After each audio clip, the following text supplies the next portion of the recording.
Welcome back, I'm the Watch Nerd. On this video, we're going to talk about the dangers of pre-owned Rolex, because I really don't talk about this so much, and I think it deserves its own video because there's so many dangers, and I will discuss some of them. I will discuss in future videos really what specific things you should look at in watches, but this is a broad generalization of what you really should be looking out for, because pre-owned Rolex is a great thing. There's models that are not new anymore, so you have to go pre-owned if you want to search, and just all around things you should look out for. Before I do flip you around, I do want to keep announcing my Chanel chain giveaway. I'm going to be giving this out as soon as we hit 1,000 subscribers. So if you want to be entered, there's the 4 steps below in the description. Now, first flipping ourselves around, I want to talk about both of these pieces because they both have aftermarket parts in them. And I want you to guess. I'll show you very quickly, and then we'll get into this towards the end. But what on this piece do you think is aftermarket? Now, it is original Rolex. All this watch has original Rolex parts, but one is put after in, and I wonder, what is it? I'll show you all around the watch. I'll show you the case back, the crown right there, the face, anything on the face there. So now you saw that, so I want you to guess what is put in after on that piece. Now let's go to the date just first. This is a little more obvious. Assuming you're guessing the Onyx dial. So that, yes, this is aftermarket.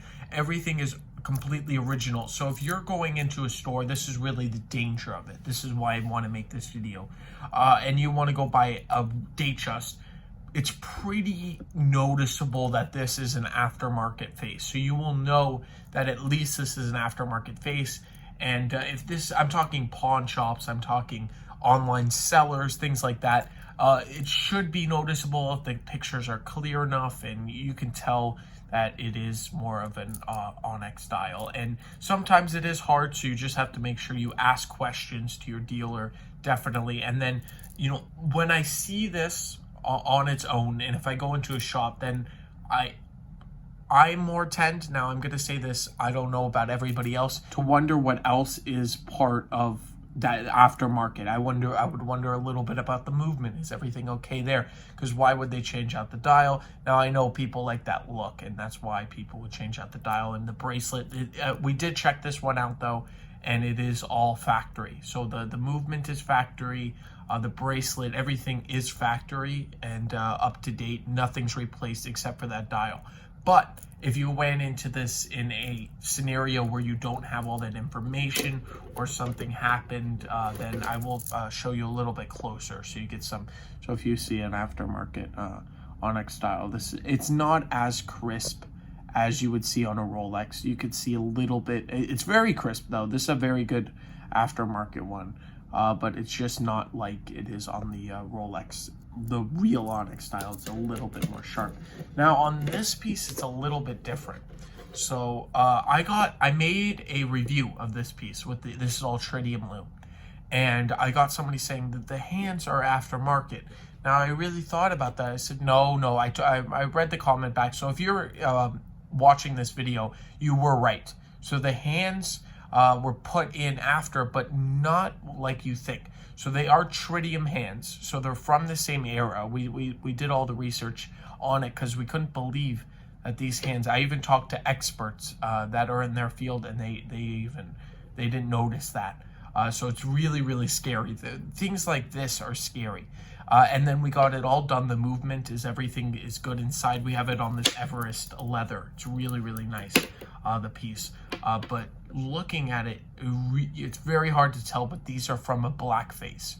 So it's a tritium era. So this is all tritium on the loom. It's just a cleaner. It came out cleaner than it did on the dial. You know, the dial's very clean though. It's perfect patina, but the actual hands, it looks a lot clearer than it is. But it is tritium, and it's from the same era, but it's on a black face. So it's extremely hard to tell this. Now, I'm telling you all this, and you probably can say, oh yeah, now I see it. But when you're trying to buy something, it's very, very hard to tell. And even experts can sometimes be misled. But I didn't know that. I'm not as familiar with this line as others, like the Submariner and other pieces like that. But yes, now looking at it, you can tell that the hands are made slightly different on the black version, and that's what's in this piece. I don't know exactly why they changed out the hands, and it was just the hands. Everything else is all original, and I found that very, very strange. I don't know why they would do that in this piece, but if you do know, maybe the hands were in servicing, something happened to them, and they needed the new hand, so they took it off a different one, or something like that. But it is factory, and I find it extremely strange that they would do that. But that's the two watches. This is very obvious, which I think it should be obvious if you know something's aftermarket and you trust your dealer, trust a person. It is so many times, I see it more and more nowadays.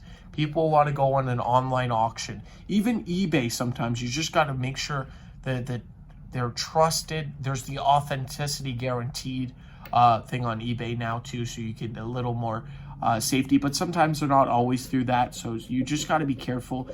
eBay's a tough place. Chrono, you get some good watches there too, but you have to also be careful of what they have on there, because if something is in the fine print, you don't know, and that could be definitely problematic in the future. But I just wanted to be showing you these two, make a quicker video on these two pieces and see what really is happening with aftermarket parts, because you don't know. The only way to know, I always say this, for 100% from factory is if you buy it at Rolex. It's the only way that to truly know that the piece is all factory original. Now, of course, there's many people that pay over retail and they don't get it brand new, and you don't know, but pretty sure that like the new Submariners, nobody's gonna go change something, but who knows, really. The only time you really know is if it's factory, or you buy the watch and get a factory service, because Rolex won't touch a watch, even if it's the slightest thing. If somebody puts a different hands in, well, I don't know about the hands, but if I heard, I went to the AD when I go hunt for steel, I do talk to the official dealers, and they say if anything has changed on any Rolex, doesn't matter the era, whatever, it does not get to be serviced by Rolex. You have to go to an independent. So it could be problematic for people. With the Datejust, with an aftermarket dial, Rolex will not touch that piece. So it's tricky, and sometimes you don't even know. So I just want to make this video, spread a little bit about awareness, what you can expect when you see these pieces, and really what to look for, because it could be not even the hands, on this, it could be the movement.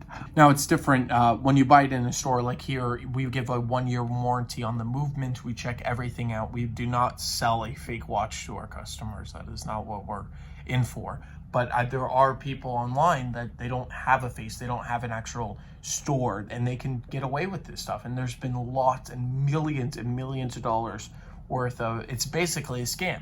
When even if it's a Frankenstein watch, it's a scam, because you're trying to buy the actual watch. And that's my philosophies on it. I would love to hear your opinions down in the comments below. Have you ever had an instance where something was aftermarket and you didn't realize, or just anything that you've seen that can be a problem? In vintage Rolex, there's so many things that can be a problem. So I would just want to hear your personal stories, and I want to leave it here. I want to thank you all for watching, and I will definitely catch you in the next one. Have a fantastic day.